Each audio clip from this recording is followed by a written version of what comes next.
Hey folks, welcome to this week's show. You know, there's no special time of the year more special than Christmas. Families gathering together, sharing of gifts, celebrating the Lord, big dinners, and checking coyote traps. This week, we're checking our coyote traps on Christmas Day, and we're having a blast. This is trapping time.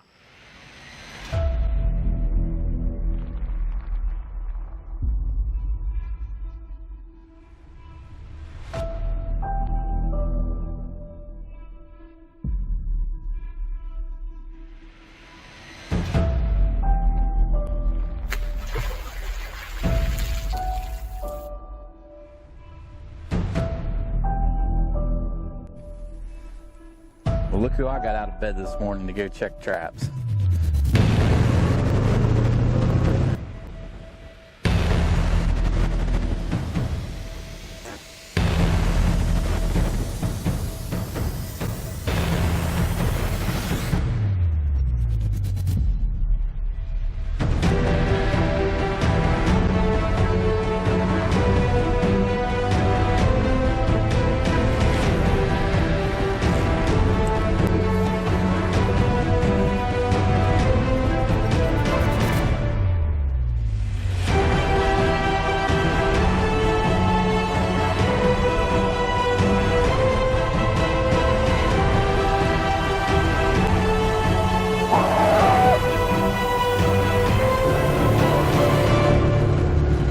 Gets old seeing those dogs bouncing. This is my story. This is my time. This is Trapping Time. Trapping Time is brought to you by Trapping Girl Incorporated, Night Owl Lures, Old South Lures, Southern Snares and Supply, Smokey's Deer Lure, Trap Shed Supply, Webster's Predator Control, Duke Traps, Wolf Creek Products, Sawmill Creek Baits and Lures.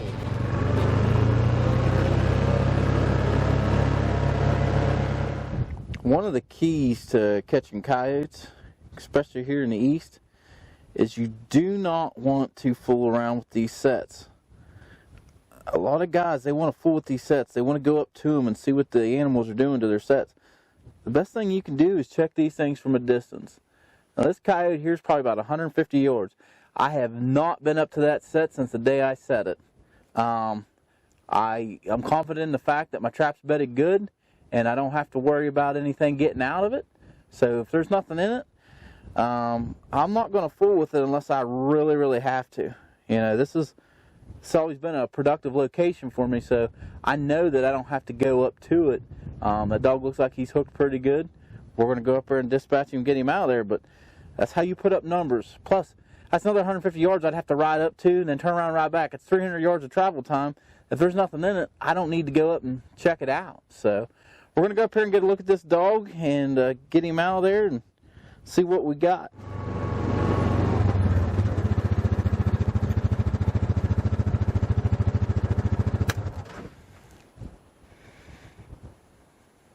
Now guys, I tell you what, when you want to talk about coyote trapping, this is probably one of the prettiest places in Greene County to catch a coyote. You know, we always talk about setting on sign. Well, in this part of the country, we don't have a large number of coyotes to be setting on tons of sign. So what I like to do, and you guys have heard me say this before, I like to set good locations. I know sooner or later a coyote's going to come through here. Now it may be 2 weeks from now, but I know a coyote's going to work his way through here. So that's why we use good baits and lures. You know, we want to make sure that these coyotes, and to make sure our traps are in good working order when they come through. Basically what we have here is just a big old hayfield, ridgetop hayfield that comes, it just connects. There's big hardwoods at the other end. These coyotes are coming out through here, they're traveling through here. We've got a little bit of a funnel here because this field kind of necks down out here. Got a little bit of woods here, some sparse trees right here. We use some of our heavy hitter call lure and we put on this little tree over here just to get them enough to bring them to this side. You know, maybe it's just enough to entice them to want to come over to this side and see what's going on. Now this coyote here, this is the 5th night this trap's been out. You know, it's not uncommon in this part of the country to let these traps set 2 to 3 weeks. So you want to make sure that your bait and your lure are working. Now we've had steady rains the last 2 days. We've been picking up coyotes, but it does kind of worry you a little bit when it gets wet like this. Now fortunately this coyote came in, worked the set just like he was supposed to, and we're going to have one happy farmer on our hand. Well, let's get this coyote out here. We'll remake this set. Now, I had a big old cow patty here as my backing. I actually got another set over here. These sets are about 10, 15 feet apart. Now, I'm going to see if I can find another cow patty. Hopefully, I find something that's dry. If not, we may have to use a chunk of wood because I'm not going to get my hands, get cow poop all over them just to make another set here. But we'll show you what we did on here, and we'll get this coyote loaded up and head on down the road. From the hills of West Virginia, Smokey's Deer Lures presents the first and only real pre-orbital gland lure in the world. Applying pre-orbital gland lure to a licking branch will allow you to take a complete inventory of the bucks at your favorite hunting spot. Get yours at smokiesdeerlure.com. This portion of the show has been brought to you by the Duke Pro Series 550 Offset Cool Spring Trap. Be sure to check it out wherever Duke traps are sold. Hey fans, if you're looking for a curiosity lure that is effective from opening day all the way till the end of the breeding season, then Trap Shed Supply Purple Haze fits the bill. This lure entices all predators' curiosity and piques his territorial instincts because it's made with well-aged foxgland, mink musk, castor, and a few additional curiosity ingredients. Don't forget the added healthy dose of skunk, and what you have got is a top-shelf gland call lure you must have in your bag. All right, folks.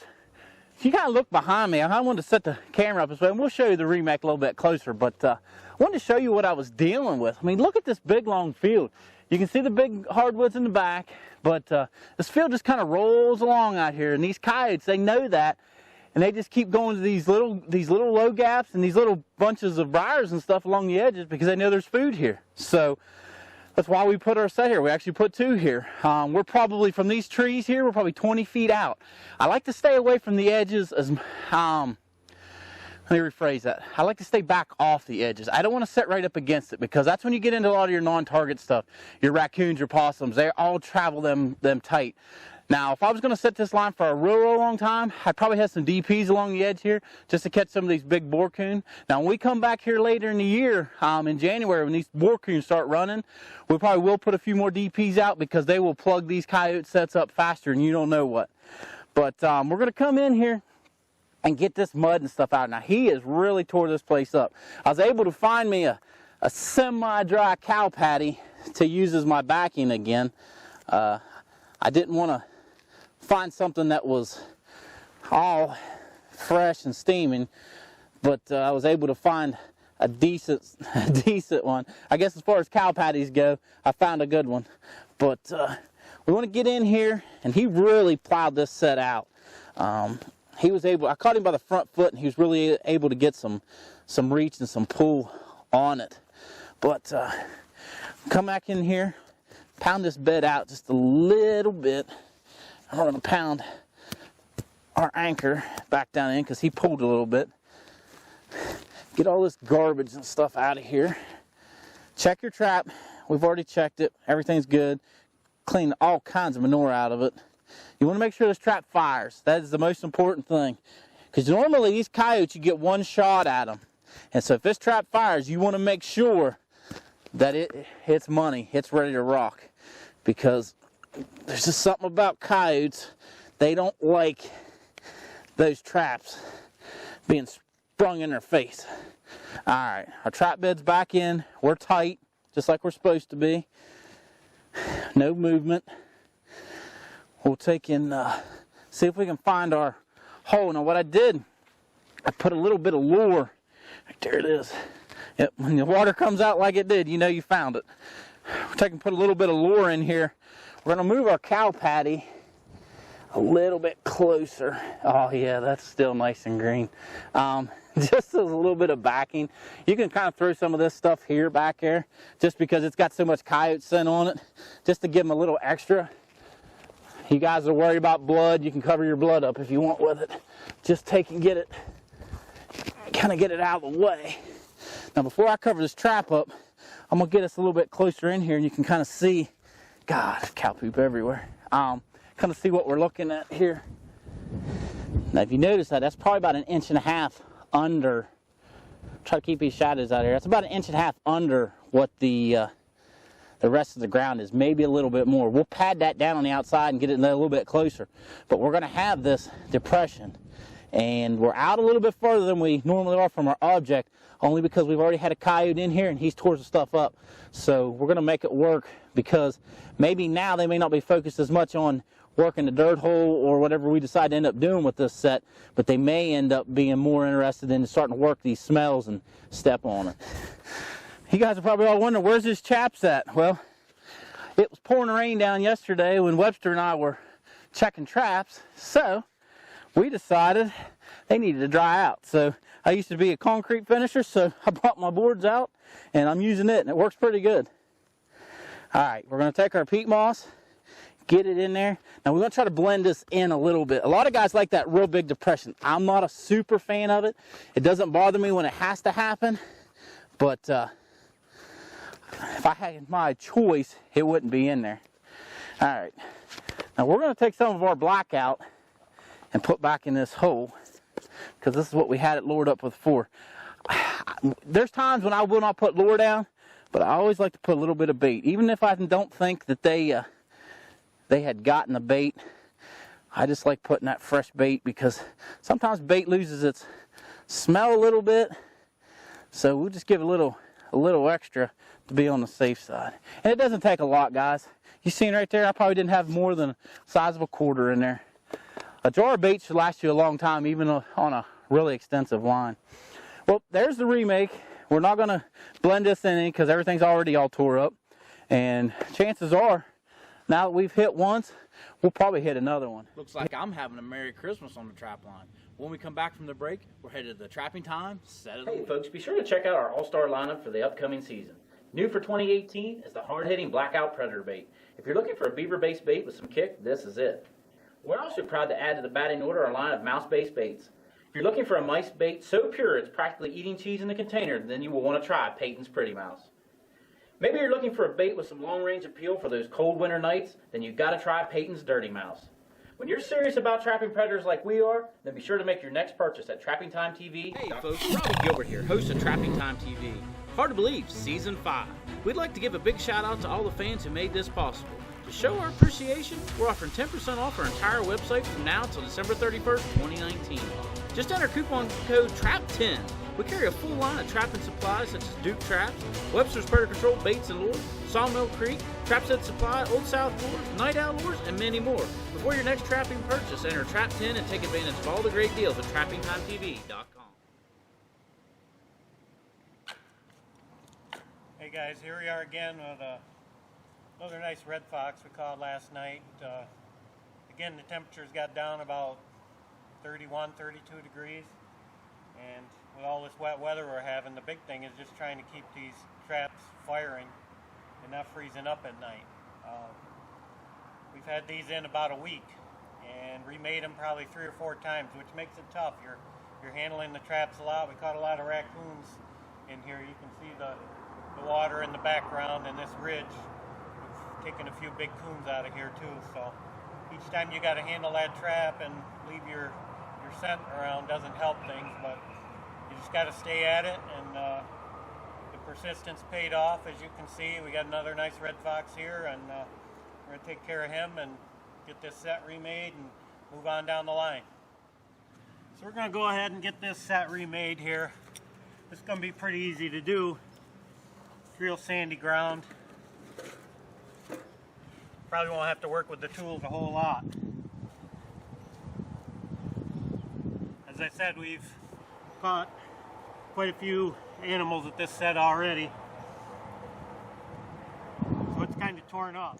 Now to bed this in, I'm just going to hit a couple spots on either side where the levers go, just to bed that in good and tight.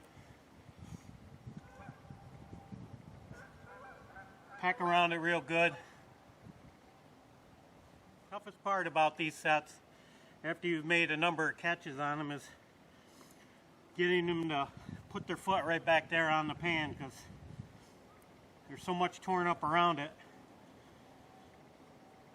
tend to guide them in a little bit more than I would on a normal set.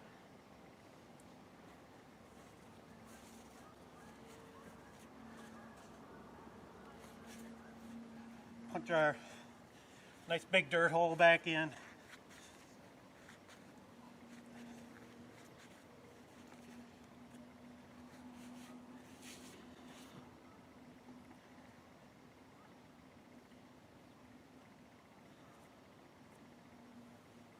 I'm going to grab a little wet leaf over here just for something over the pan.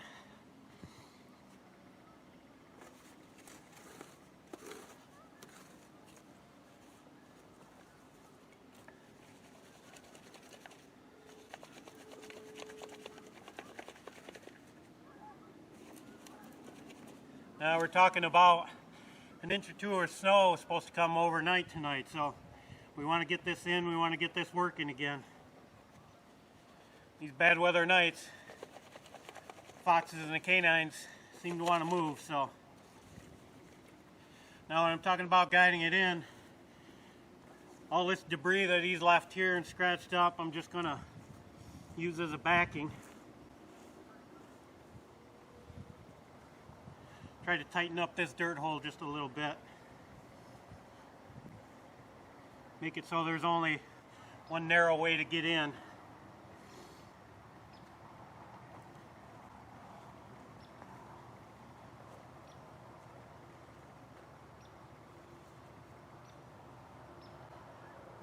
No matter how torn up it gets, it never makes it so that it's not a better set. It's always a better set once you've made a catch.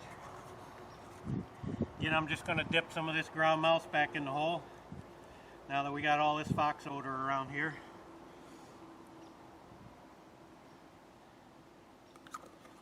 Now we got the food, we got the fox smell all through here.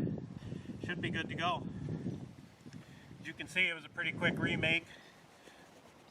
Partially because this ground is sandy ground is so easy to work with, but we're all loaded up and ready to go, and hopefully tomorrow we come back and have another one. Well, you see, trappers are a special breed of people. We're dedicated, committed, and passionate about what we do and who we are. Each and every one of us has an intense desire to be the very best we can. So in the world of skinny jeans, man buns, and pumpkin spice lattes, sometimes you just have to stop, push back, and tell the world, that's not me. Whether you're from the far north or in the deep south and anywhere in between, Southern Snares can help you succeed at getting the job done and being who you are. From the hills of West Virginia, Smokey's Deer Lures presents the first and only real pre-orbital gland lure in the world. Applying pre-orbital gland lure to a licking branch will allow you to take a complete inventory of the bucks at your favorite hunting spot. Get yours at smokiesdeerlure.com. Folks, I guarantee you, if you use those little tips on the set of the week, you're guaranteed you're going to put some more fur in your shed. Now let's get back to the holiday action. Now we're going to play spoiler alert because we seen this one. We just released a fox. We seen this one bouncing down here. It's always nice when you can check your other traps and see something in it. But this coyote here looks like he has a white tip, which is really cool. We got coyotes crossbreeding with our foxes. That'd be the first thing you'd hear on social media. Pretty cool. Nice sized dog. And you guys can see while we're here. See that hunting shack behind us? These guys trying to protect their deer a little bit. All right, let's get a closer look at this dog. All right, guys. This set here, why I believe it was so effective. We've got a nice little bench coming out here into this field. We got an old tram road here, but I got a flat spot here. You know, when I was coming up this hill to make these sets, something just caught my eye right here. There was a nice flat spot. I could kind of control which direction he was going to come in from. I didn't have to worry so much about him. Was he going to work from the upper side or lower side? It was flat. He could come in here, and a real good chance we was going to get him to do what we wanted. Now this coyote here, he's really cool looking. He actually has a white tip tail, which is rare. I mean, I've caught a lot of coyotes. If we can get him turned around here, see that white tip? That is just cool as can be to me. So All right, let's get him out of here. This set here, very simple, very simple. I actually had mounted some dirt up when I made my hole with my cookie cutter. I took the plug that came out and used it as backing. So we're gonna try and do something similar to that again. I call it a reverse dirt hole, but we'll do the same exact thing here, and hopefully we can snag us another one here. All right, now this set here wasn't tore up near as bad as some of the other ones we're dealing with this time of year, but tore up nonetheless. So let's get our mud out of here. You always want to check that cable. Even though we had a dog in there all night long, it should be all right, but always give it a nice little tug, because you see he's pulled it out about 3 or 4 inches. We're going to try and find our bed here. All right, we're back in business now, guys. We got our trap bed back in, so now we're going to take this garbage here. And what I told you before, we had basically a reverse dirt hole, and all it was, I had the plug. And you guys use my cookie cutter, you know what happens. It makes that plug. And a lot of times I use that to change up my sets. And basically that plug, obviously it isn't that big, but this is what I want. I call it a reverse dirt hole because usually a dirt hole is below the ground. This one here is above the ground. And we're going to make the hole maybe about 1.5 inches across. Almost looks like a molehill in a sense. We'll take our peat moss and get back across here. This trap was blended in at one time, but obviously to come back in here and try to put grass over top of this is going to be an utter waste of time. So we're just going to take and let the peat moss do the work for us, and we're going to be happy with that right there. That's a remade set. I'll get you guys a close-up here so you can really see what's happening as far as the eye appeal when it comes to this set here. I've got another trap over here I need to reset. So now we're going to let's get crazy here. What we got? We got blackout. We'll use some blackout back on it again. Why reinvent the wheel? Take some blackout, push it down that hole, try to get it all the way in the bottom. That way if a coon or something comes by, he doesn't get it out of there. And we're going to take some of our, just because there's some cats in here, and I think there's a chance we may catch one. And we have cat tags. We're going to take a little spotted flattail. I started using this as cat lure and started catching lots of coyotes on it, so it doesn't bother me to use it on a remake of a coyote set, especially if I'm not going to put any gland lure, which you guys know my theory on that. We've had a coyote here all night long, peeing and pooping and rolling around. You're not going to get any more scent out of a little bean drop out of a bottle of lure than you're going to get with that coyote here. So this is our remake set of the white-tipped coyote. I'm going to throw that trap in there real quick, and then we're going to be on our way. You know, as we said before, Christmas is a special time. You know, as trappers, we have to check our traps every day, and Christmas makes no exception. You know, it's all about traditions for us. You know, growing up as a little kid, me and my little brother, we'd always get up at 3:30, 4 o'clock in the morning, go wake our mom and dad up and say, hey, he came. We'd go out and open Christmas presents. You know, now that I've got a daughter of my own, you know, we've got some different traditions of our own. You know, Peyton rolls out of bed at 7:30, 8 o'clock, and she's ready to go see what she got for Christmas. You know, that's something special that Jen and I have with her, and it just, you know, it brings the holiday season about. One of the holiday traditions that I've created, you know, is checking traps. I've been fortunate enough that I've been a successful trapper, and with the television show and everything, that on Christmas Day, I know I'm checking traps. You know, a lot of us, we work full-time jobs. You know, I'm a pipeline superintendent. I don't have weeks and weeks and weeks to take off. So when we get a chance to trap, you know, Christmas holiday is one of the best times to trap. The weather's perfect. You know, you've got the time off. You can really dedicate to your line. You know, I'm glad you guys got to experience this with me, and hopefully you guys can make your own memories on the line. Like we always say, until next time, we're keeping the tradition alive here at Trapping Time.